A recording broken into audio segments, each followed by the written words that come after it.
All right, we're about to see a demonstration of goods artillery. Okay, now that was the person's name, that was the commander's name, and it was good, and we heard about that earlier. And this is a demonstration. We've got 5 cannon here, and 2 of them are, I think, are the what was newer in the Civil War of the rifled barrel type cannons, which go great distance and with great accuracy. And then 2 or 3 of the others are not rifled, which fires just kind of a round, or sometimes like a canister looking thing, just a round bolt, they called it. So we're going to see these fire several different volleys and in several different ways for several different kinds of effect. Now sometimes you fire you line up a whole battery and you fire every one of them. You want all those rounds landing on a target at the same time. Very devastating morally and physically. And other times you want to fire, and then a half a second later fire another one and fire another one. That's for a whole different effect as far as demoralizing an enemy. So you're going to see some examples of this type of firing coming up in a few minutes. Here we go.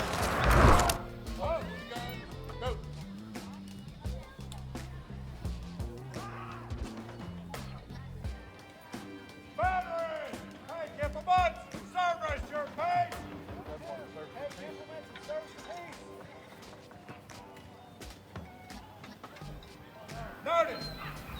Battery! Gun 1. Off from the right! Off the muzzle flash! Gun 1, fire!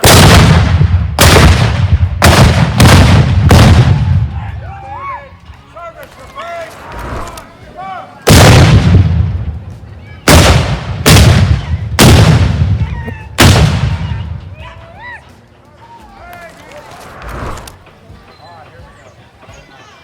Battery! 5. Fire the battery! On my command! Fire!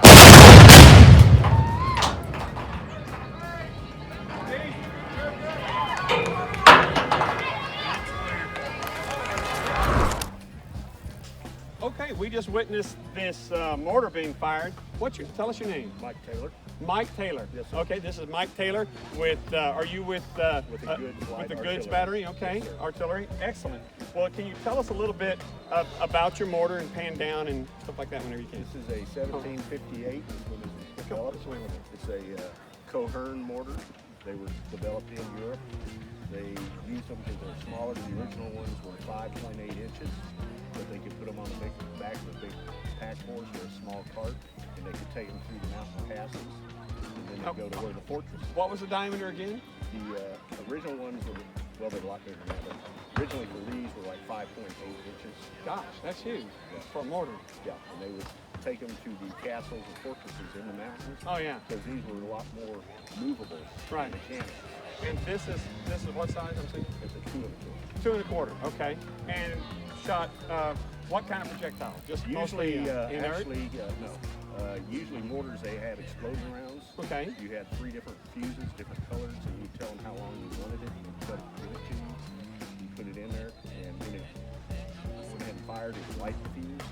And mortars were designed to go ahead and ignite before they hit the ground. Okay, And then an it airburst just- kind of yep. thing. And fragment? Yes. Okay. And the other ones that have solid rounds, they would go over because the fortresses had super thick walls. Right. And it's tough to get through. But the roofs were relatively thin. Oh, that makes So sense, they yeah. could go up and come straight down on the roofs and the stuff would come.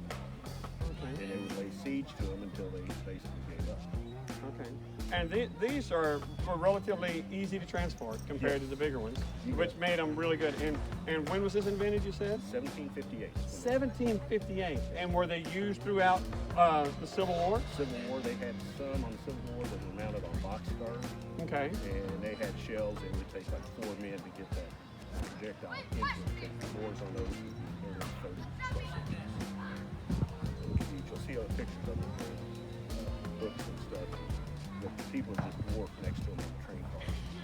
Okay. They moved it by train. It was so Yeah. But these they can move on little wagons. They can put several of them on a wagon it's like and take them 300 somewhere. pounds.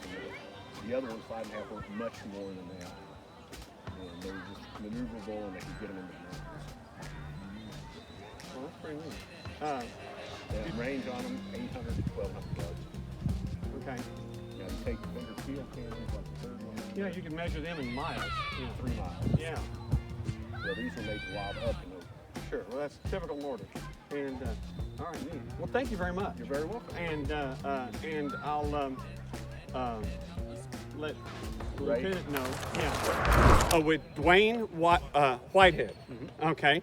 And he's going to be talking about these cannons that you see behind us here at Fort Belknap. They're part of the Goods Artillery Battery. Light Artillery Battery, sure. And Goods is actually the first commander's name. Okay, they were a CSA battery that saw lots of action, lots of different places, and one of the few, if not the only, Texas battery to go east of the Mississippi and come back. You know, Intact. Yeah, intact. And so anyway, we're gonna let him talk about these two guns here, how they're different, and their vintage and stuff like that. Here we go. So the first gun over there, that is a 6-pound Napoleon.